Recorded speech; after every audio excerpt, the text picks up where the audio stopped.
জন্মপত্ৰিকা এখন বা জন্মকুণ্ডলী এখন যেতিয়া বিশ্লেষণ কৰোঁ আমি সকলো গ্ৰহ ৰাশি বা আমাৰ এই ঘৰবোৰৰ লগতে ৰাশিসমূহৰ বিষয়ে বা গ্ৰহসমূহৰ বিষয়ে জনাৰ উপৰিও আমি এটা কথা জানিব লাগিব যে আমি এই জন্মপত্ৰিকাখনত কোনগিটা ঘৰ আচলতে শুভ বা কোনগিটা ঘৰ অশুভ ৰূপে ইয়াত জনা যায় বা শুভ ঘৰত গ্ৰহবিলাক যদি বহি থাকে তেতিয়াহ'লে বেছি শুভ ফল লাভ কৰা যাব আৰু অশুভ স্থানবোৰত বহি থাকিলে অশুভ ফল কিবা নহয় কিবা প্ৰকাৰে অশুভ ফল লাভ কৰা যাব। গতিকে নমস্কাৰ দৰ্শক, মই কংকনা শইকীয়া। আমি আকৌ যাবলৈ ওলাইছোঁ জ্যোতিষশাস্ত্ৰৰ জগতলৈ। আজি আমি জন্মপত্ৰিকাত চাওঁ আহক কেন্দ্ৰস্থান আৰু ত্ৰিকোণ স্থান, ত্ৰিকোণ স্থান আৰু দুখ স্থান। আমাৰ জন্মকুণ্ডলীৰ মুখ্য স্থান হৈছে এই কেন্দ্ৰস্থানকেইটা।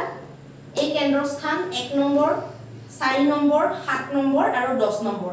ইয়াৰ পৰা এইটো 1 নম্বৰ বুলি আগতেও মই বহুতবাৰ কৈছোঁ, এইটো 1 নম্বৰ, এইটো প্ৰথম কেন্দ্ৰ। তাৰ পৰা যিটো 4 নম্বৰ 1 2 3 4 এইটো দ্বিতীয় কেন্দ্ৰ। তাৰ পৰা আকৌ 4 নম্বৰ এইটো তৃতীয় কেন্দ্ৰ আৰু তাৰ পৰা যিটো 4 নম্বৰ হয়, যিটো দশম স্থান কৰ্মস্থান হয়, এইটো আটাইতকৈ বলৱান কেন্দ্ৰস্থান হয়। গতিকে এই কেন্দ্ৰস্থানকেইটাৰ পিছতে আহিলে এই কেন্দ্ৰৰ এই চতুৰ্থ কেন্দ্ৰ আৰু দশম কেন্দ্ৰৰ তলৰ যি দুটা স্থান সেই দুটা ত্ৰিকোণ স্থান বুলি কয়। এই ত্ৰিকোণ স্থান দুটাও কেন্দ্ৰ স্থানৰ দৰে সম্পূৰ্ণ বলৱান স্থান আৰু ইয়াৰ লগতে যিটো ত্ৰিকোণ কয় এই স্থানটো যিটো একাদশ স্থান 1 2 3 4 5 6 7 8 9 10 11 এই যিটো 11 নম্বৰৰ স্থান সেইটো আৰু এই যিটো 1 2 3 নম্বৰ স্থান এইটো ত্ৰিকোণ বুলি কোৱা হৈছে।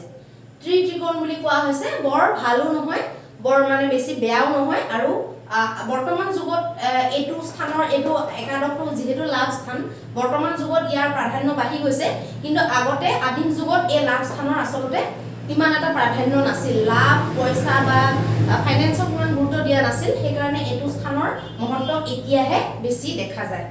এই তৃতীয় স্থানটোৰ মহত্ব আছে কাৰণ এইটো পৰাক্ৰম স্থান। পৰাক্ৰম সংঘৰ্ষ সকলোবিলাক ইয়াৰ পৰা চোৱা হয়।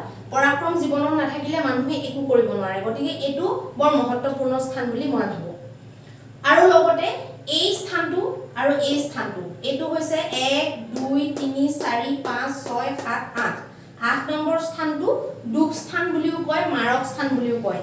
এই 8 নম্বৰ স্থানটোৰ পৰা 1 2 3 4 5 6 7 1 2 3 4 5 6 7 এইটো মাৰক হয়।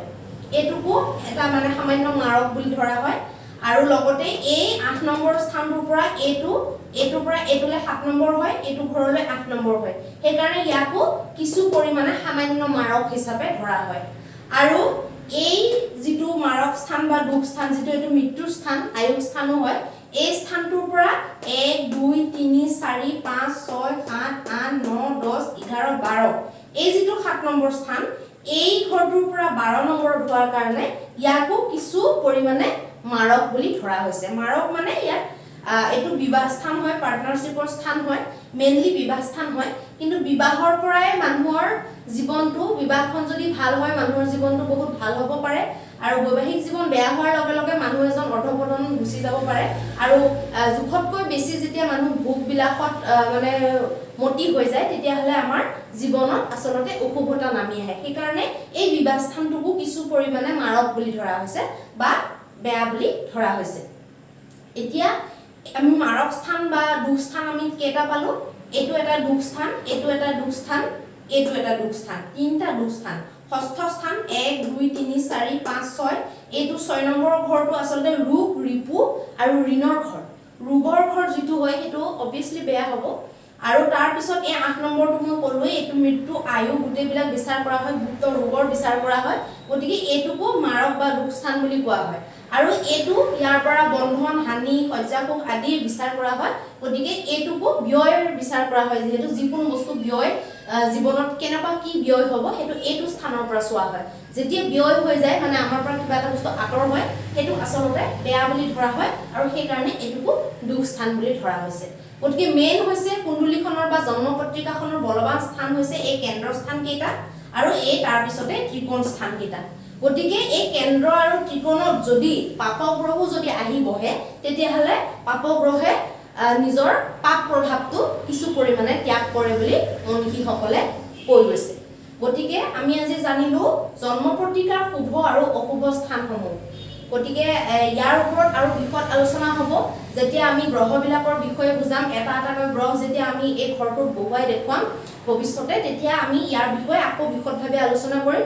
এতিয়া থুলমূলকৈ মোটা আকাৰত এই 4টা কেন্দ্ৰ স্থান আৰু এই তাৰ কেন্দ্ৰৰ তলৰ স্থান দুটা ত্ৰিকোণ স্থান আটাইতকৈ বলৱান স্থান, আৰু এই 3টা ষষ্ঠ স্থান, অষ্টম স্থান আৰু দ্বাদশ স্থানটো মাৰক দুখ স্থান, আৰু এইটোক মাৰক স্থান বুলিও কোৱা হয় অষ্টম স্থানটো। লগতে এই দ্বিতীয় স্থানটো আৰু এই তৃতীয় যিটো ত্ৰিত্ৰিকোণ সেইটো আপোনাৰ মাৰকৰ শ্ৰেণীত ধৰা হয়, আৰু এই লাভ স্থানটো যিটো একাদশ স্থান সেইটো ত্ৰিত্ৰিকোণ বুলি ধৰা হয়। কিন্তু লাভ স্থানৰ এটা বিশেষতা আছে, লাভ স্থানত পাপগ্ৰহ শুভ গ্ৰহ সকলো গ্ৰহে ভাল ফল প্ৰদান কৰে, কোনো গ্ৰহে লাভ স্থানত বেয়া ফল নিদিয়ে। গতিকে ভিডিঅ'টো ভাল লাগিছে বুলি বা কিবা জন্ম পত্ৰিকাৰ বিষয়ে বুজি পাব বুলি আশা কৰিছোঁ। ধন্যবাদ।